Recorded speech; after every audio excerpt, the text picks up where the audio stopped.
Hello everyone, good morning and welcome to the Hindu analysis for 9th February 2024. Now, let us look at the topics that we have selected for the day, and you all can see today the topics that I have chosen.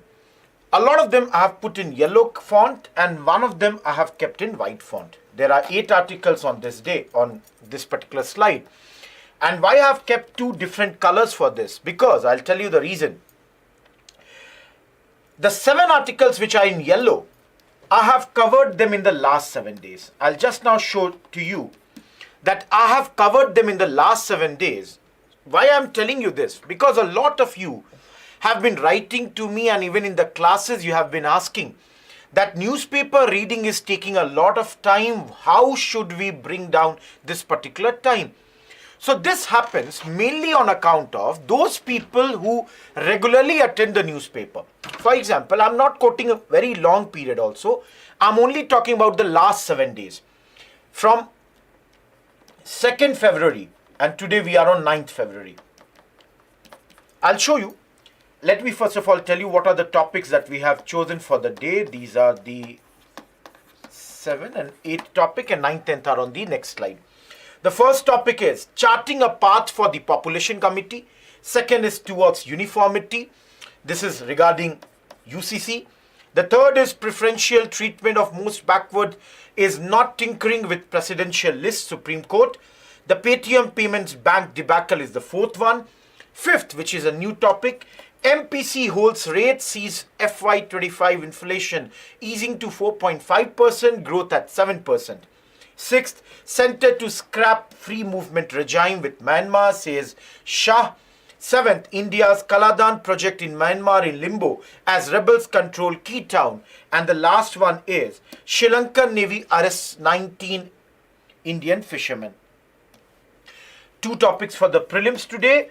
With CRISPR poised to revolutionise therapy, a pause to consider ethics. And the 10th one, Kyasanur Forest Disease, the assault of the tick. These are the 10 topics, out of which I am saying 7 I have covered with you in the last few days. Let us see how. Today's first topic is this: charting a path for the population committee. This came on page 10, concerns governance. On 3rd February, we covered it under the internal security population priorities. There were some issues raised with regards to demographics, and let me tell you, on 2nd February also, there was a news item on this. If I move ahead, today's second topic is towards uniformity. As you can see, this is about the Uniform Civil Code. Let me tell you, we did an extensive study of Uniform Civil Code on 5th February, which was this particular article. If I look at the third article of the day, preferential treatment of the most backward not tinkering with the presidential list, which came on page 16 today. You all can see yesterday only we talked about cannot treat SCs as homogeneous groups, observes CGI-led bench. Fourth topic. Today's topic we have chosen is the Paytm Payments Bank debacle. Let me tell you, on 3rd February, we saw KYC fund laundering concerns set to spur RBI's Paytm unit ban. 5th topic for the day we chose, Centre to scrap free movement regime with Myanmar, says Shah. I'll show you. On 3rd February, we did along the border, living in a limbo. This was completely talking about your Indo-Myanmar relations. Similarly, 8th February also we saw mixed reactions in Northeast to Centre's move to fence Myanmar border. Along with that, today's another point was India's Kaladan project in Myanmar in limbo as rebels control key town. You all can see, on 6th February we talked about India's interest with regards to Myanmar's civil war. So we have talked about this article also. Of course, today there is another newspaper article which says Sri Lankan Navy arrests 19 Indian fishermen. You can see on February 5th under IR, we had studied the unending woes. India must incentivize fishermen to give up bottom trawling. So Again, please understand. I'm only showing you last 7 days records to show for those people who are consistent, regular in the classroom, do attend the news analysis every day. Within a few days, they will see the difference. They will start identifying, oh, this topic I've already studied. So, when the news article comes again, you do not have to add a lot of things. You just have to add a few things and sometimes even totally ignore the topic. Because you know you have enough, what we call in Hindi, masala, material for a very good answer for your mains. So all of you should keep in mind, the only way to ease newspaper reading burden is to consistently read it. The more the consistent you are, the better your knowledge will become, the better your time given to newspaper would become. So for a student on the first day and to a student after some time, the newspaper reading would go like this. You will have to give at least 1 hour every day, but then initially it takes a lot of time. After that, invariably, the time goes down. So that was the basic introduction of today's class. Let us begin with the first topic for the day. The first topic is related to governance, charting a path for population committee. As you all know, in the budget or interim budget, Honorable Finance Minister Madam Nirmala Sitharaman has announced that a high-powered committee would be formed. This committee, right now the terms are not clear, but then a distinguished personality is writing this particular article. His name is C. Chandramouli. He was the former Registrar General and Census Commissioner of India. And basically this article is all about that this high-powered committee should look into all the aspects of demographics which are impacting India at this point of time or going to impact in future. So if we start with this, you can see we have already said that we have discussed it on 3rd February also, but then let us see from the perspective of this new article what all is spoken. Number one, by now, you all know a high-powered committee is to be formed. Why is this being done? Because we have studied that the government is saying there are lots of demographic changes that are happening, plus the fact that there are challenges from rapid growth of population. And the government feels if we do not address these two things, our dream of becoming a Viksit Bharat or developed India will never be fulfilled. Now, the author says, while the formation of this committee is very good, is groundbreaking, this committee should address all the issues. Which all issues? They should address the issue of family planning. Of course, the maternal as well as infant health, or you can mention the child health. This should be taken care of. A lot in this article is talked about education as well as the socio-economic development. So the author is saying that this step taken by the government is a very good step, but in the long run, this committee should look into all these things.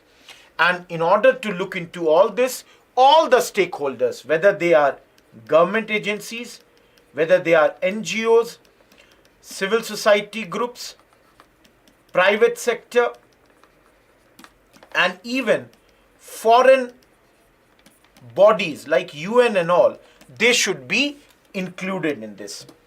So there should be international collaboration to understand the best practices of population management. So the committee is saying that all these stakeholders should be looked into. Now, this committee is saying, or rather I should say, this article is saying that these things the committee should look into. Now, first part of this, I would say, your article, the author says that why is the need for this committee? He says that if you look compared to the past, a lot of changes have happened. I should change the pen color. Just give me a second. A lot of changes have happened. One of the biggest changes which we talked about, if you all remember the TFR, women are having fewer children. Number two, the working age population is continuously increasing. That's what we said. We have the advantage of demographic dividend at this point of time. But at the same time, they also are pointing out that India's elderly population is also rising steadily. That would happen because the life expectancy is increasing, the health facilities are becoming better. So the elderly population has also been rising steadily. And finally, there is a decrease in dependency ratio, which clearly helps our I would say economic growth. So when dependency ratio is going down, our economic growth invariably goes up. So these are the highlights that this committee should always keep in mind according to the author. Now, some numbers most of you know. Our population is projected to be 1.46 billion by 2030. That means almost 17% of world's population is in India. Of course, that when we consider that the TFR has been continuously decreasing since 1970s, and our TFR, which was around 2.5 in 2009-11, same projection says should be, by 31-35 should be around 1.73. Please remember this. This is a very, very important projection. Why this projection is important? Because it clearly says our TFR will go well below the 2.1, which is the replaceable rate of population. And this is a big thing. So when the TFR goes down, sustainedly or sustained drop is there, and we have a bigger population when it comes to working age group, we have a massive mandate right now that if we do not utilize these two things, the sustained drop in TFR and the rise in working age group, if we do not this, we will miss the economic growth per capita. So the author says this is a golden opportunity to increase this here. I've already said here in this point that elderly population is increasing. That's mainly because life expectancy has been increasing. And remember, this is happening for both male as well as female. So now the author says that if we want this economic growth per capita to move up, thanks to this TFR going down and economic age group people increasing, we need to do massive investments to reap its benefit. How can you do the massive investment? If you do investment in human capital, that means start new initiatives for new jobs, address the issues like gender disparity, improve the access to education as well as healthcare, and keep on promoting family planning. Now all of you understand. Gender disparity has to be addressed. Men are improving. At the same pace, women also have to improve. You have to give them similar opportunities. You cannot keep almost 50% of your population backward and hope that the country will grow. That will never happen. That's not going to happen. Number two, provide them quality education. Look at the reports. All the reports like Pratham, Acer, what do they indicate? They are saying that at many levels our education quality is going down. Reports say that 5th class student is not able to do the mathematics of class 2. Now remember, Rohit Kumar will never be a resource if such types of problems he is facing. Because then the sort of education, the thappa, what we say, the stamp that he would have got with regards to his degree or course is never going to help him, because he is not a suitable human resource tomorrow to do anything. Remember, it's not only about education. It's also about, do Rohit Kumar or anyone like him has some skill or not? Tomorrow if I have to work anywhere, any vocational course, have I got that or not? Last but not the least, there has to be sufficient healthcare. You have to have better, people who are having better health. Because if someone is ill, invariably that person will never be that great resource on the or for the country. So the author is saying these things have to be done. So here author is clearly saying that these two, education and healthcare, they are big challenges. Now everyone, though I have already said, still let me make very clear why this is a big challenge for us. Think about this. Why is education or healthcare becoming a challenge? One of the biggest reasons is that hardly 1% of GDP is spent on healthcare. Clearly, not to criticize the government, they have their own, I would say, different sectors to cater. Maybe the government thinks defense, infrastructure, they all require much higher spending. But 1% for almost 17% of the world population clearly seems to be very less. So the author says we need to make our primary health centers better. We need to give young children the nutritional food. They should not be affected by deprivation when it comes to nutrition. There have been so many schemes. You all have studied about midday meal scheme. One of the shining schemes when it comes to having addressed the vulnerable populations, the young child who may not have got good food because they were coming from a very disadvantaged family or were coming from a very poor family, they have got these things. Now, according to the author, another thing is education and skill. Health is one.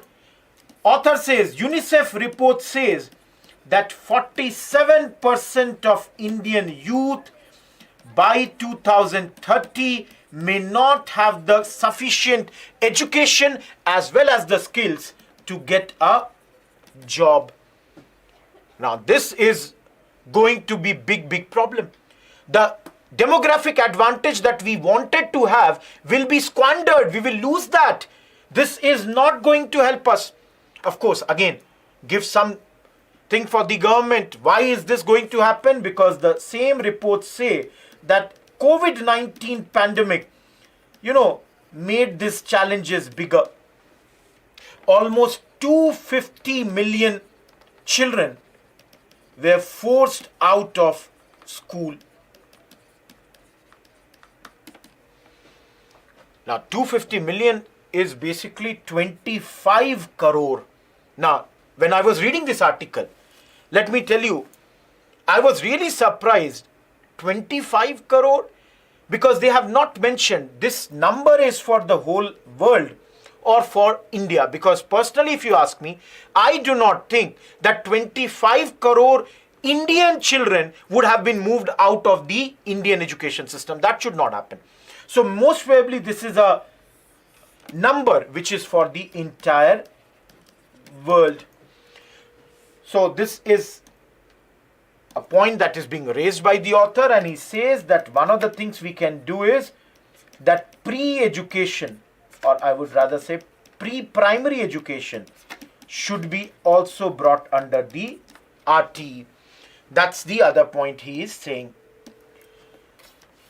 Another point that the author raises, which we all again studied, author is saying that there is a problem that India does not have reliable data. That is a very, very big problem. That's a big challenge.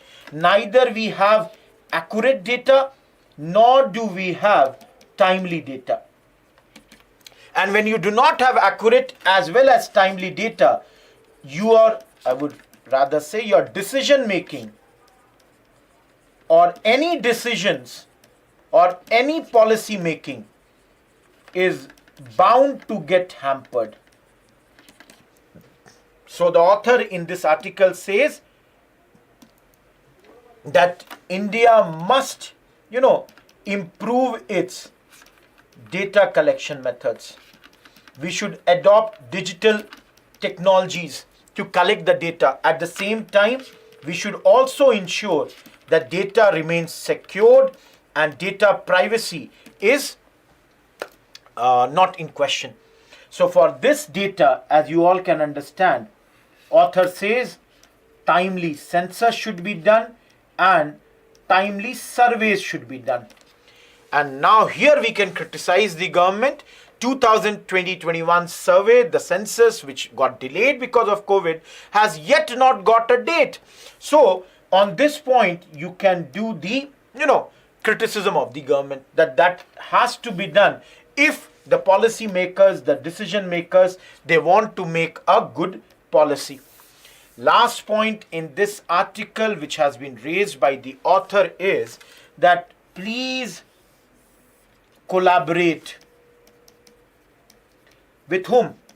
With the international organizations like UN Population Division, the World Bank, as well as the, I would say,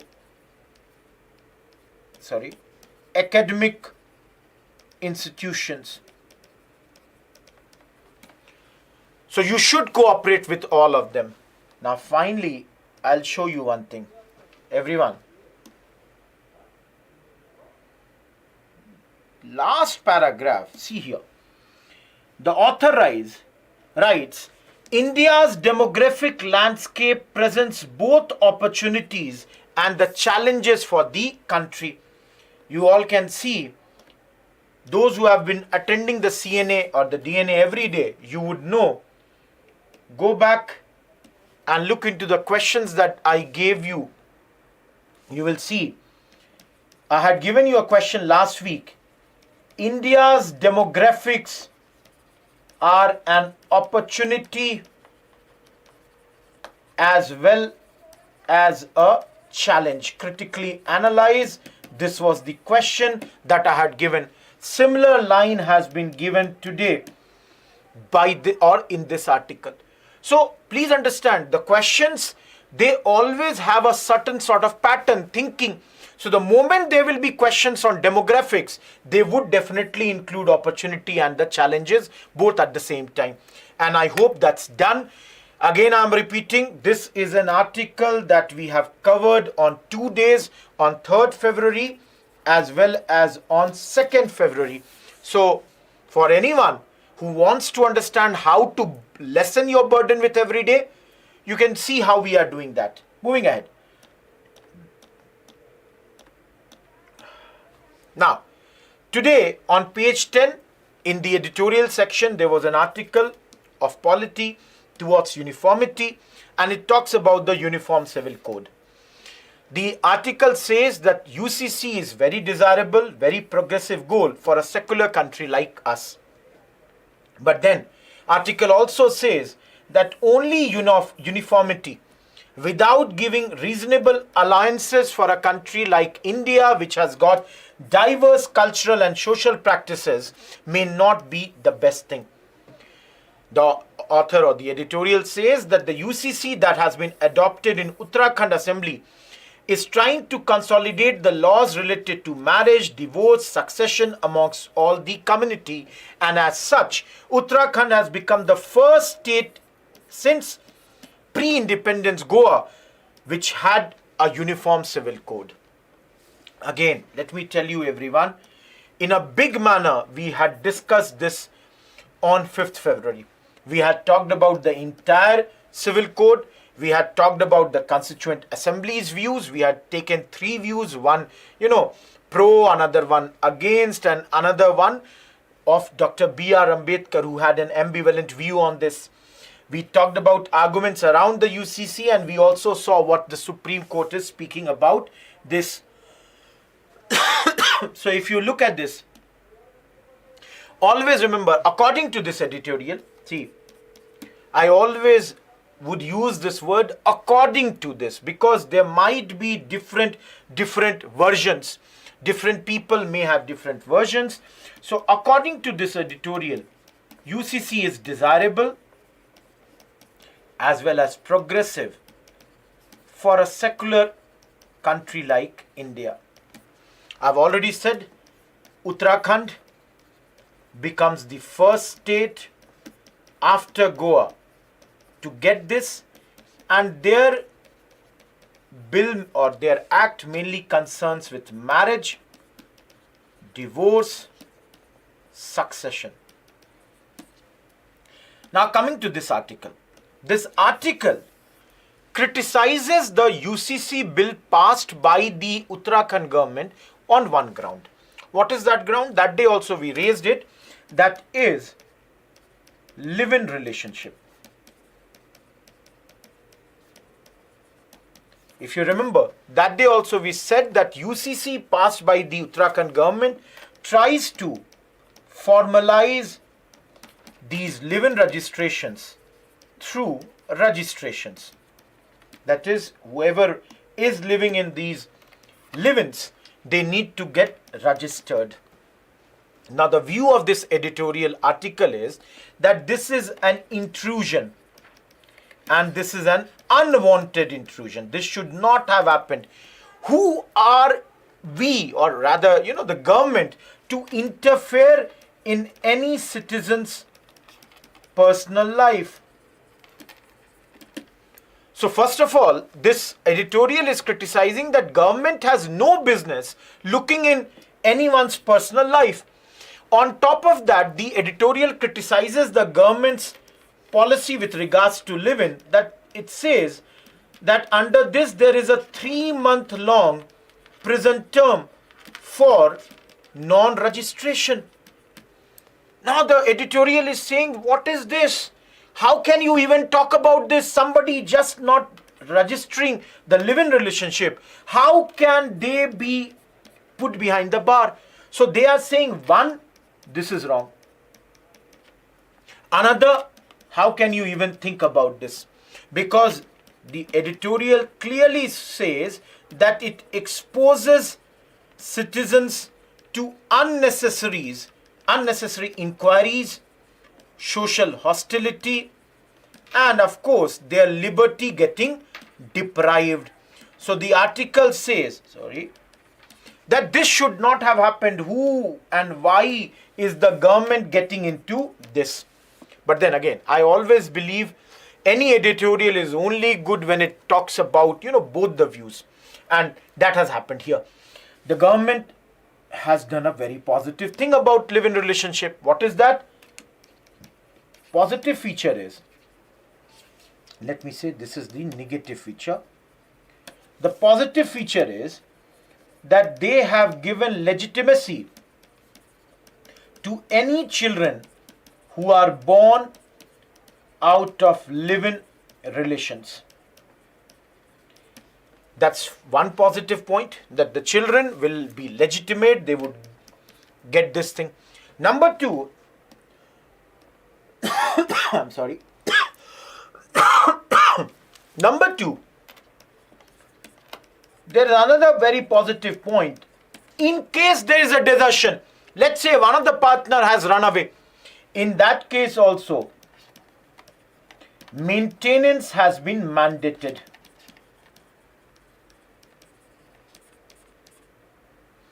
So they are saying these two are very, very positive aspects here.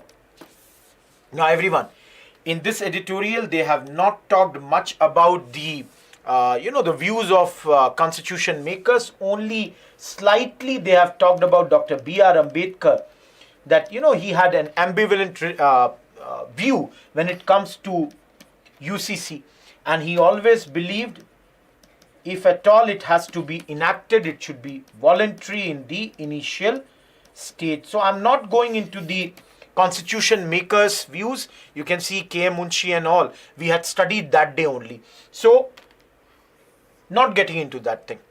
Last point, that day we talked about that the previous law commission had made it very, very clear. If I talk about law commission, the previous law commission had said UCC is neither desirable nor necessary. But the present law commission is reviving this idea, and they are getting the views from the public also. So all this has been suggested in this article. Last thing, they have given some avenues for dissolution of marriage, and under this particular UCC, they have said there is no need for any waiting period after a divorce. That is, moment somebody has got the divorce, there is not a need for any waiting period.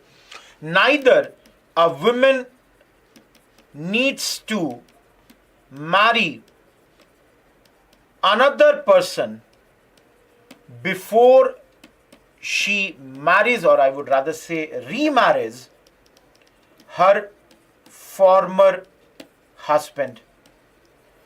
So clearly these points, they are eliminating the concepts which are in the Muslim religion, like iddat, concepts of nikah, halala. And that's why this article says that these 2 points, they are very, very progressive in nature. In that sense, they are very, very progressive. So this is all about the article. We got some good and we got some negative aspects of this new law passed by the Uttarakhand government, but do look into that much more. Look into the whole law. Third, yesterday only we talked about this. You can see, yesterday we had said that a 7-bench led by our Honorable Chief Justice of India, D.Y. Chandrachud, is looking into this matter, whether they can treat the scheduled caste as homogeneous group, and yesterday their observation was that they cannot treat it. So please remember, it was observation. So this matter is going on, and again, yesterday there were some more observations. Supreme Court in its observations yesterday said that if there is a preferential treatment, that is, let's say this is a SC group, and within that, let's say these people, they did not get the benefits of facilities like reservation, and now if the government wants to treat them as a different group within this bigger group, Supreme Court's observation is that this is not tinkering with the presidential list, which are under Articles 341 and 342 for the scheduled caste and the scheduled tribes. So SC 341, ST is 342. The Supreme Court's point of observation is that, see, this is something that the state is doing in order to extend the reservation benefits to those groups, to the most backward groups. That is, those who are untouchables within the untouchable.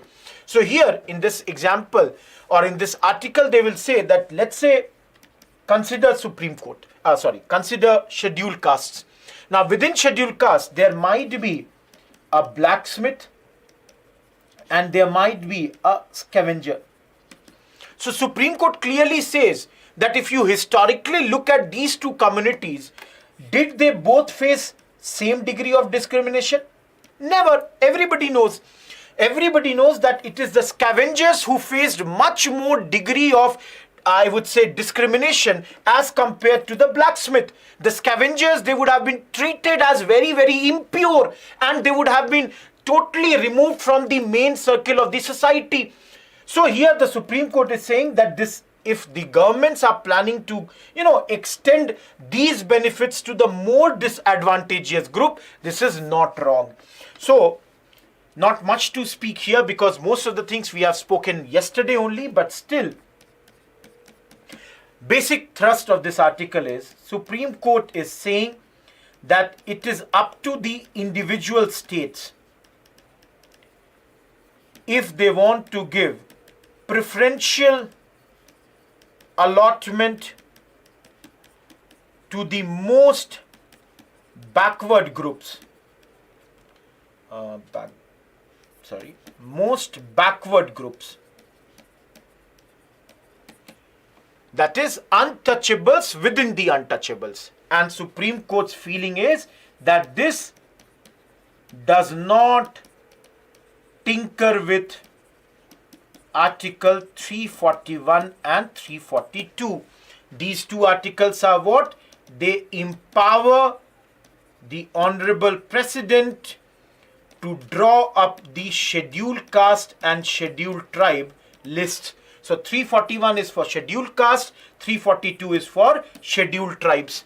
And as I said, when this observation was being made, Supreme Court clearly gives the example of blacksmith and the scavengers, clearly hinting that the scavengers are basically untouchables, or rather I should use the better word, scheduled caste within the scheduled castes. So their point is, this is the case. Now, yesterday in the court, the opposition was also there. That is, the lawyer from the other side was also there. This is the observation of the Supreme Court that we saw. That Supreme Court is saying that those who are more backward within the backward communities can be prioritized. And no problems in that. On the other hand, yesterday in the the lawyer who was arguing for the those people who said no, this should not be homogeneous, rather it should be considered as a heterogeneous group. Their point was that once you do it, this will be basically balkanization of the list. Now everyone, you all must have studied balkanization, or even in modern history, the plan Balkan you might have studied. Balkanization is, according to the lawyers of the other side, the scheduled caste group, once you are doing the preferential treatment to some, they would get broken. But then yesterday the bench had clearly dismissed this. Bench clearly said this is not absolutely agreeable. The lawyer on the other side was saying that because of the different birthmarks, different caste marks, you identify different castes. But the moment they all are in the presidential list, all these cease to exist. So basically, the lawyer from the other side is arguing that the moment you have made this bigger list under the presidential power, let's say Article 341, whatever the differences might be on the basis of birthmarks or caste marks, they all have ended, and as such this group becomes a homogeneous group. So his point, the lawyer's point, was that this way, if you do a categorization within this, some people would be excluded at the cost of others. But again, the Supreme Court gave a very good example that how can you compare, let's say, a child belonging to scheduled caste who has studied in the best schools of Delhi and another child who has studied in a village of Gram Panchayat. The first child has got the reservation benefits for the last 75 years through generations. Now, will that child, or rather the second child who is studying in village, will he be able to compete with them? So, the Supreme Court yesterday, one of the judges, Mr. Gavai, he questioned that if we continue like this perpetual inequality would continue here. So even the third judge, Mr. Vikram Nath, had yesterday said that when the states are thinking about subcategorization, they are only planning to give equality.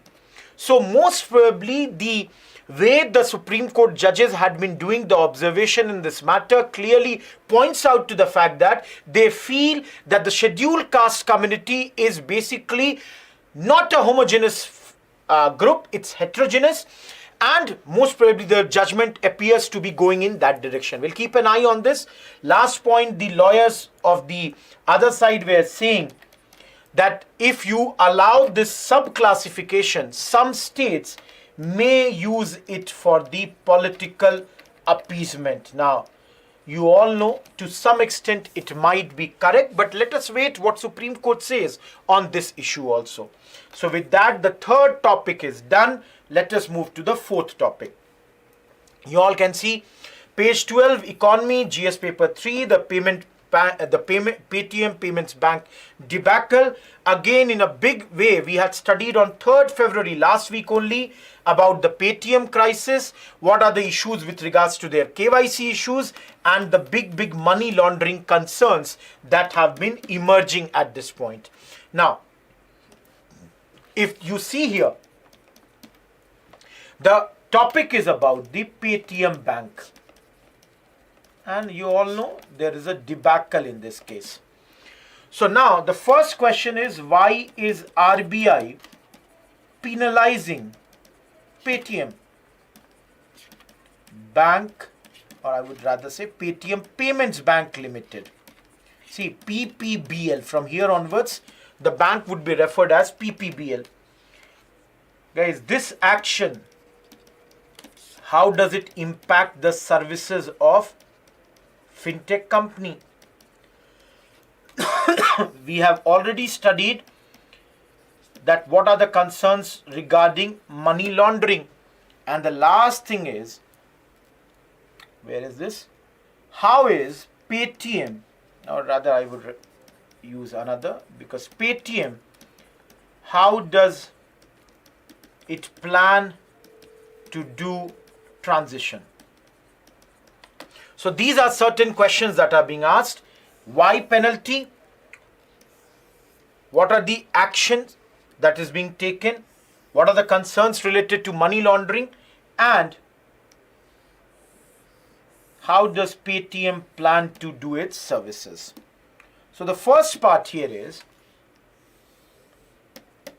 what is the background here? The background is RBI barred PPBL that you cannot take any further deposit, no further top up from February, top up or wallet. You know, top up in the wallet or in their account, you cannot take from February 29. Now, I said that day also a lot of the people were impacted by this because it impacts the FASTags, the National Common Mobility Cards, etc. Though the RBI has said that the existing users can keep on using it, but there are some restrictions. Now, though that day also I did not speak, but those who have been studying the papers for a very long period of time would remember that this bank was barred last year also, March 22, that they could not onboard new customers. So clearly, RBI is keeping a strict eye on the PPBL because clearly it seems that there are many instances of non-compliances in this or in this particular bank.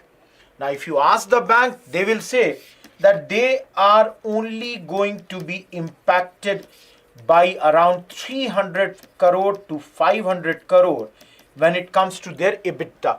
Now, what is the full form of this? Earnings before interest, taxes, depreciation and amortization. Please do keep an eye.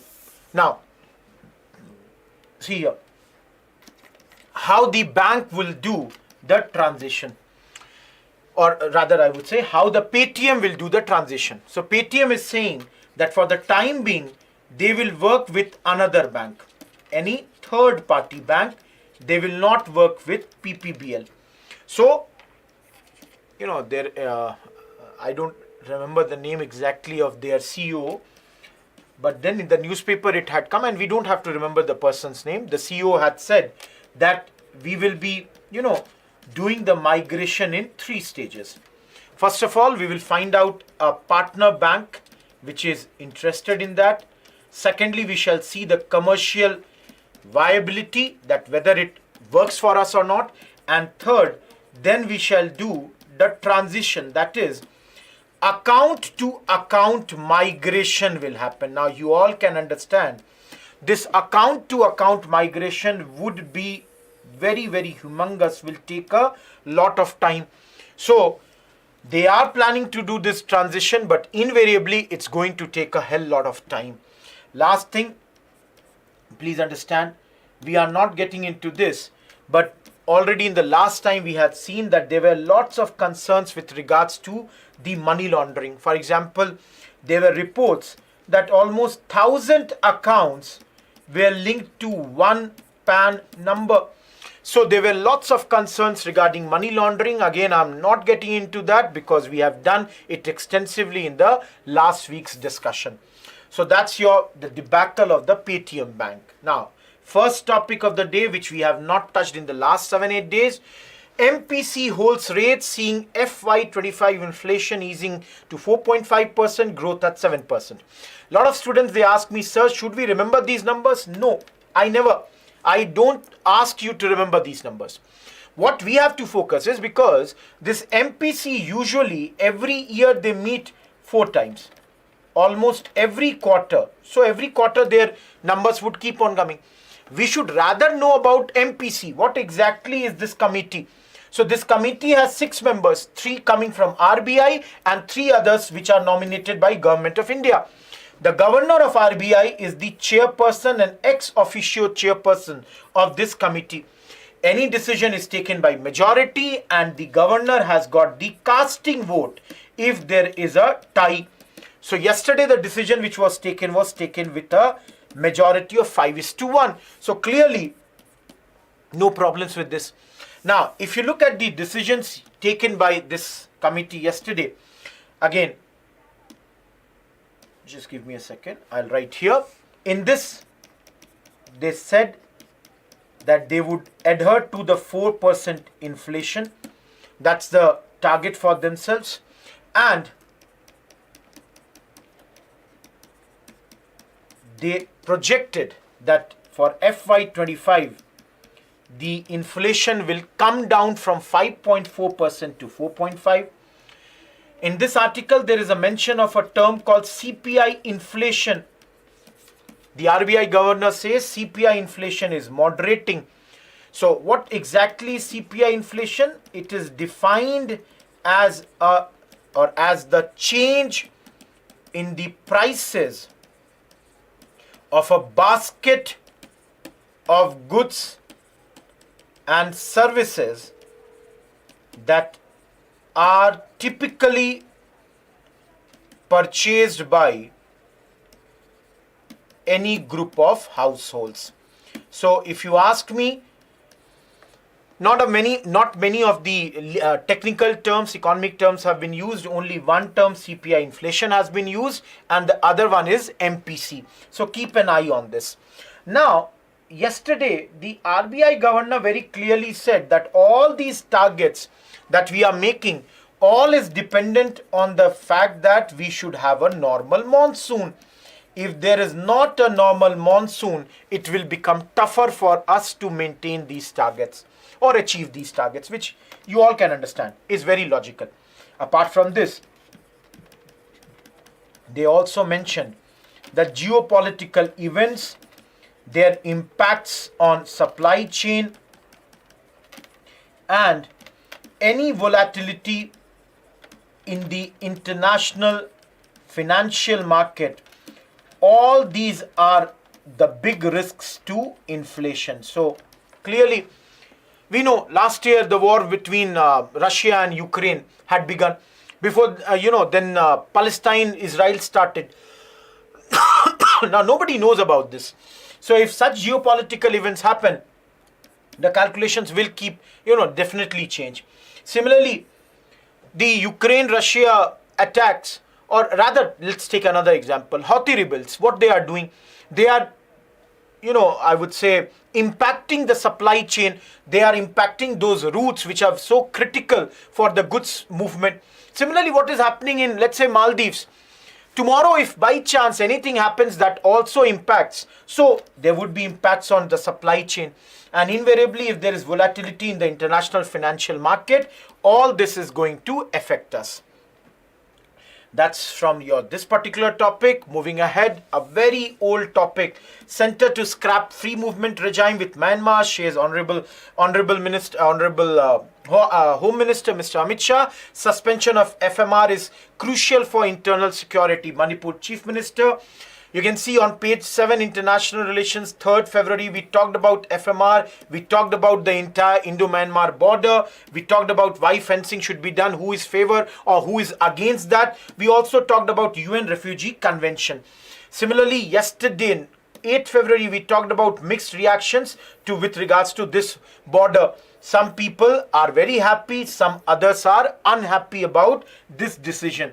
Now, the Kaladan project is also related to this only, but we'll not go into that. Please understand here. Few things, because mostly everything is discussed, not much is here.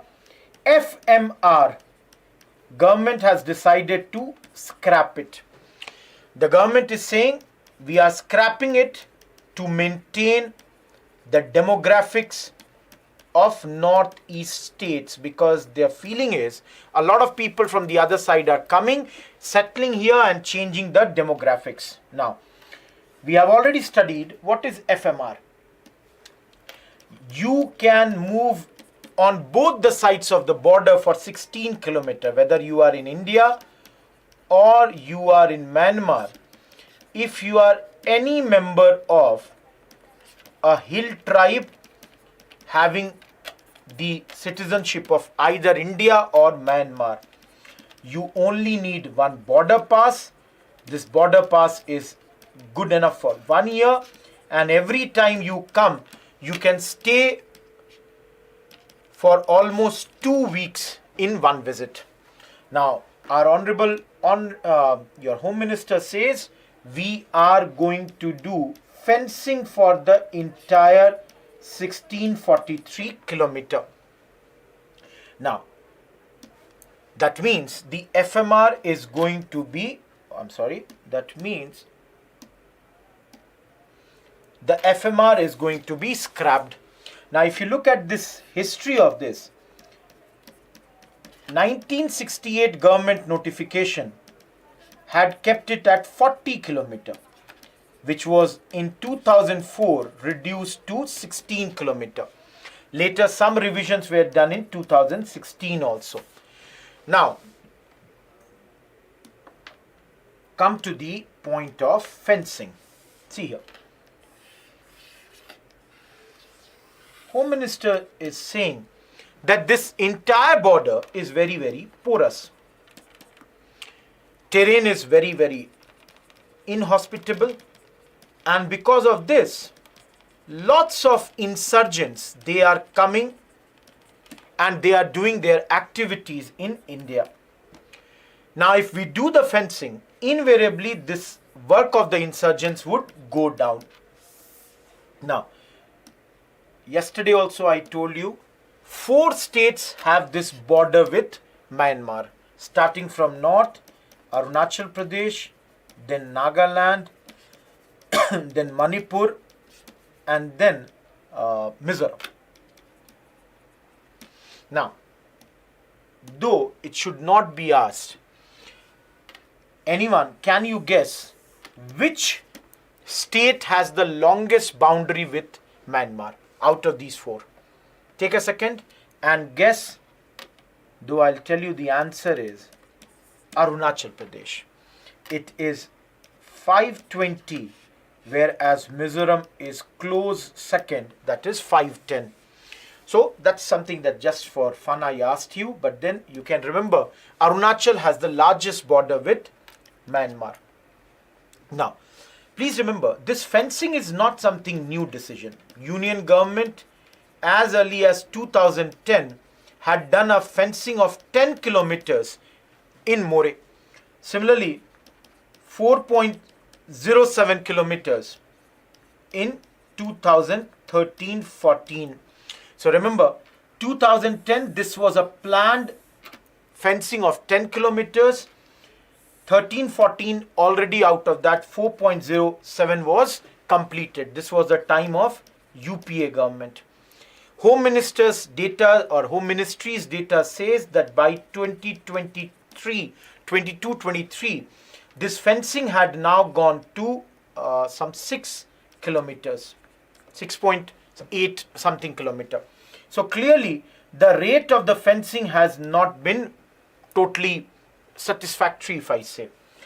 One of the problems also is that even though this boundary or border is of 1643 kilometer, out of this only 1472 kilometers demarcation is complete. So still there is almost, if you look at it here, 171 kilometer demarcation pending. So that is a big problem. Now, everyone, yesterday also I said, people of Nagaland and Mizoram, they are not very happy with the scrapping of FMR. That we'll know right now because yesterday it was not in the news, but they are not very happy with the fencing thing. Whereas Arunachal Pradesh, Manipur and even Assam had welcomed the move. Now please understand, officials say that FMR has got a lot of drawbacks. What are the drawbacks? Now in internal security you would have studied that it is Assam Rifles that takes care of the Myanmar border. So it is Assam Rifles which is here, whereas these border passes is issued by state government officials. Now compare this to other states. For example, if you talk about the borders with Pakistan and Bangladesh, there this issuing of the border passes is done by Bureau of Immigration, which comes under the Ministry of Home Affairs. So that's one point. Another point is, if someone comes from this side, that is Myanmar to India, and how long they are staying, a lot of times that's not known, because in this article it is mentioned there are people who live in Myanmar but they are working during the day in India. The problem is the terrain is such that some people, their houses are half on India side and half on the Myanmar side.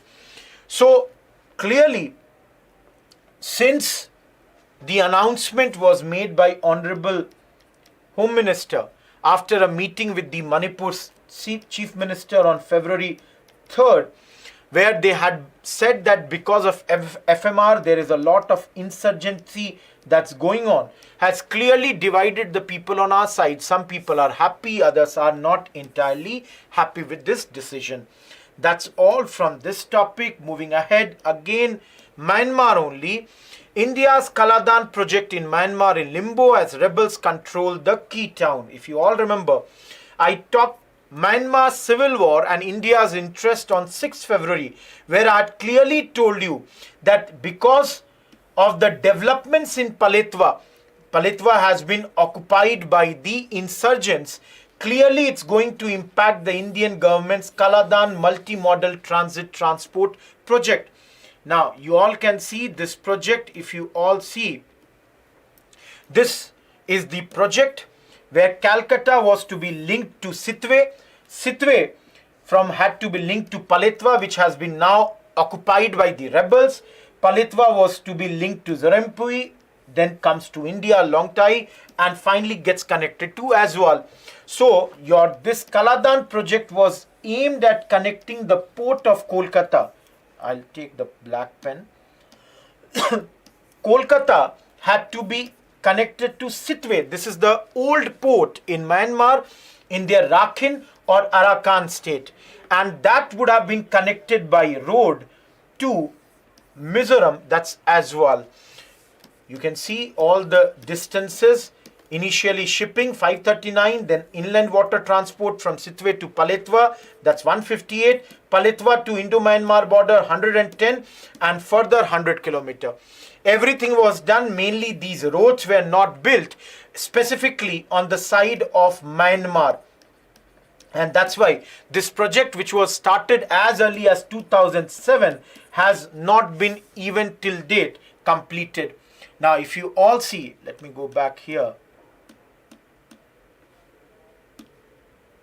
Let me change the pen color. Yeah. So you can see here, this is a very, very important flagship project for us. Why? Because we had hoped that through this project, the northeast connectivity problems would be resolved. But now what we see is that the rebel groups, which is that rebel group? Yesterday or that day also I mentioned, Arakan army. They have captured the Paletwa district. And the way Paletwa district has been captured, which is a very, very important city in Rakhine, and the way it is going on, it seems that Arakan army would complete or control this entire Rakhine state. So it is going to be out of the bounds for Janta government, military government. Now, if you all remember, that day also we said that this Arakan army also seems to have the support of the Chinese government, because it is felt that we had helped the Myanmar's government in their actions against this. And that's why the moment Arakan army is controlling this Kaladan project, it's clear that maybe it will not be completed now. Now, if you look at this project, almost $500 million impacted because of many factors. 2017, there was Rohingya crisis, where the Muslim Rohingyas had ethnic difference with the military government. Now there is the conflict between the Arakan army again with the military government, because Aung San Suu Kyi's government was removed. Now, if you all remember, that day I said that there is a problem that this fight which is going on right now between Arakan army and them may have a third partner also, or third side also. The native communities, that is the Chins, who control Rakhine, they are not happy that the Arakans are controlling it. So there is a subplot within the bigger plot that maybe the Arakan army may have their clashes with the Chin people.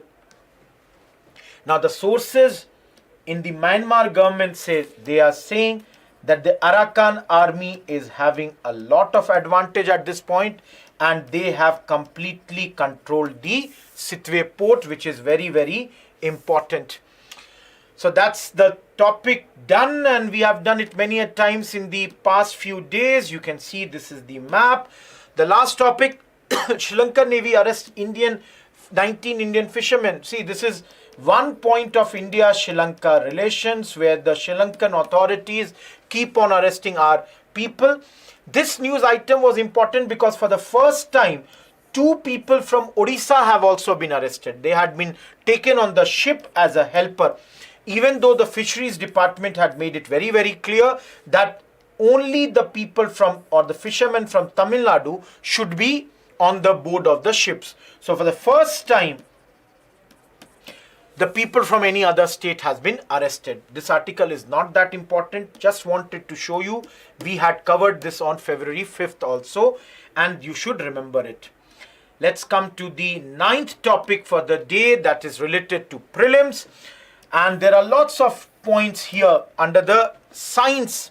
You can see with CRISPR poised to revolutionize therapy, a pause to consider ethics. Now, this technology is going to be used to treat sickle cell anemia and beta thalassemia. And they have got two therapies. Please remember it for prelims, Casgevy and Lifenia. Please remember both these terms because tomorrow it might be what they are. They are basically cell-based gene therapies which have been approved by Food and Drug Administration for the treatment of these two diseases using this CRISPR or Cas9 genome editing technology. Another very, very important topic of your biotechnology. Remember, in this we have to consider few points. What are the few points? One, two new cell-based therapies. Everyone, for prelims, remember the two terms, Casgevy and Lifenia. The other term that you have to remember is these two are being used to treat which two diseases? One is sickle cell anemia and the other one is thalassemia, beta thalassemia. I will just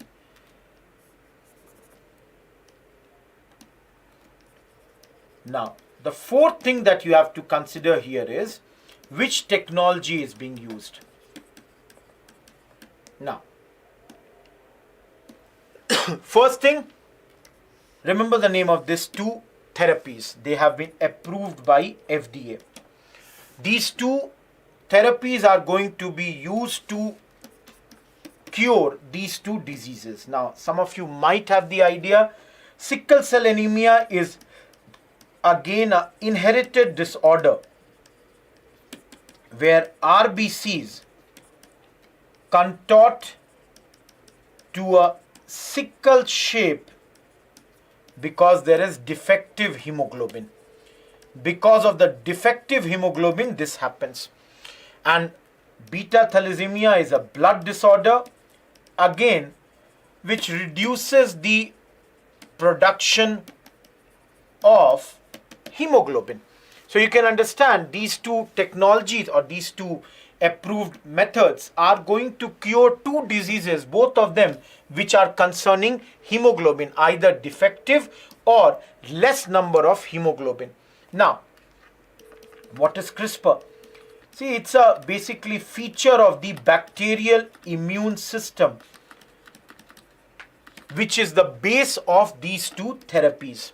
Now, those who do not know the full form of CRISPR, it's clustered, regulated, interspaced, short, palindromic. I'm sorry, I'll just rectify. Palindromic. Palindromic repeats. So what happens is in this, the researchers, they cut, they delete, they add a DNA to the precise locations to cure the genetic disorders. Now, there are two problems with this technology. See, this much is for your prelims, which you should remember. Now, there is one more point for prelims, which I will tell you here only. I should tell you. In order to cure your sickle cell anemia, please remember, Government of India had started I would say scheme which was known as sickle cell anemia elimination mission. This was launched last year only, 1st July 2023. So please remember this also for prelims, that last year this mission was started. So you can see for prelims, remember the names of these two therapies, remember which diseases are being cured with the help of which technology, and remember the name of the mission. Now comes the two problems of this. See, good, great that technology has been, discovered. But the problem is this technology is very, very costly. That's your point number one. For example, Casgevy alone costs some $2.2 million per patient.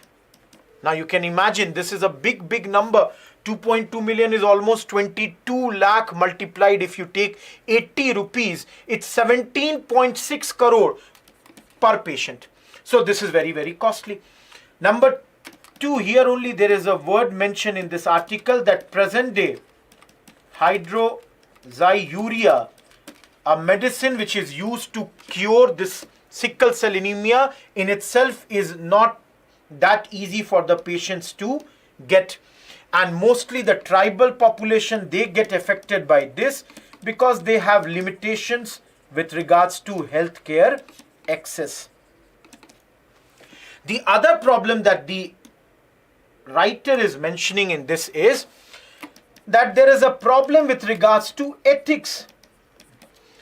Germline editing is heritable, complex, and this leads to the question that do we have the authority also to make the heritable changes? Because, you know, if we start changing, sometime later there might be people may have more setbacks than the advantage. Sorry. Already a Chinese scientist, his name is He Jiankui, had last year said that he has edited healthy embryos in order to minimize the predisposition of girls towards HIV infection. This had happened in 2018. Now all of you think, who gives the right to the men to become the god? That's the big question of the ethics. And till the time we do not have sufficient and all the complete knowledge about this technology, we should keep on thinking about where to use and how to use these technologies. Finally, the last topic of the day, KFD, Kyasanur Forest Disease. Now, please understand, this disease for the first time was founded in Sorab Taluk in Shivmoga district in 56. And because it was founded in this forest, that's why it got the name KFD. Also known as monkey fever because monkeys get it. And usually the first warning is the death of a monkey. Spreads through ticks, and mainly the primates who would have come in close contact with these ticks, they get infected by this. So please understand, for prelims, KFD first time was discovered in 1956 in Shorab, that's in Shivmoga district, that's present day Karnataka, and here exactly Kyasanur Forest area. That's why this name. Till date, that is in the last,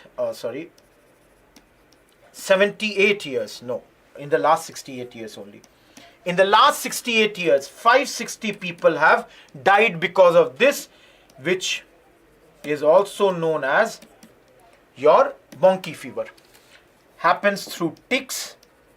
Primates, if they have come in close proximity to the ticks, they get affected to it. How does human get it? If the human beings visit the forest area, they also get impacted and they contract this disease. Now, usually between November to June, the transmissions take place. The peak time is December to March according to the studies, and only through a blood test one can know if somebody is suffering from KFD or not. Now, the symptoms usually start appearing 3 to 8 days after the bite. Initially, people may get fever, redness of the eyes, headache, body pain, and later there will be a lot of, I would say, gastro symptoms that start appearing when it comes to your KFD. No specific treatment. Doctors treat it, according to the symptoms, monitor the vitals, and then they treat it. Last thing for prelims, and with that our session is done. You saw it started in Karnataka, Shivmoga. Later, in Karnataka only, there are many districts like Uttar Kannada, Chikmagalur, Dakshin Kannada, Belgavi, Hassan, Mysuru. In all these places, this disease was found. If you don't remember this, okay, because you remember Karnataka. Later, after Karnataka, it reached Tamil Nadu. In Nilgiri districts, we found the cases in 2012. Then later, it reached Kerala, Wayanad and Malappuram in 2013-14. Then it reached North Goa in 15-16 and Maharashtra in 16. So please remember, which all states have been impacted by this disease? Karnataka, Tamil Nadu, Kerala, North Goa, Maharashtra. So you can see the South Indian 3 states and the Western Indian states of Goa and Maharashtra, 5 states. Now, there is a mention of Depa oil. This is basically a tick repellent. Please remember, the forest department keeps on giving this oil, or they distribute this oil for people who go into the forests, that this will keep the ticks away. State government also keeps on giving free treatment, but then this disease is a disease which has caused around 560 deaths in all these states of India.